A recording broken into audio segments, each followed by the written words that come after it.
நம்முடைய திராவிட இயக்கத்தை குழி தோண்டு ஒழிச்சிருவோம் அப்படின்னு நிறைய பேர் கனவு காண்டுகிட்டு சுத்திட்டு இருக்காங்க. 1940களிலே பேரறிஞர் அண்ணா அவர்கள் இதற்கு ஒரு பதில் சொல்லியிருக்கிறார். நாங்கள் 4 அடி உயரம் இருப்பதாக நீங்கள் நினைத்துக் கொண்டு எங்களை புதைக்க நீங்கள் 4 அடிக்கு குழி வெட்டுகிறீர்கள். நீங்கள் அந்த குழியை வெட்டி முடிப்பதற்குள்ள நாங்க 6 அடி உயர்ந்திருப்போம்.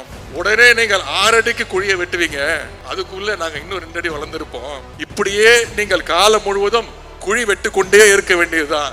காரணம், நாங்கள் எப்பொழுதுமே வளர்ந்து கொண்டே இருப்போம். எங்கள் இயக்கத்தை புதைக்கின்ற அளவுக்கு உங்களால் குழியை வெட்டவே முடியாது என்று சொன்னார் பேரறிஞர் அண்ணா அவர்கள். எனவே அந்த பாசிச கூட்டத்திற்கும் கூட இருக்கக்கூடிய அந்த அடிமை கூட்டத்திற்கும் வாடகை வாய்களுக்கும் அண்ணா சொன்ன அதே பதிலை இங்கே நான் கூறிக்கொள்ள விரும்புகின்றேன். எங்களை வீழ்த்த வேண்டும் என்று நீங்கள் எவ்வளவு முயன்றாலும் குழி வெட்டினாலும் திராவிட முன்னேற்ற கழகத்தை உங்களால் தொட்டு கூட பார்க்க முடியாது. ஏனென்றால் எங்களுடைய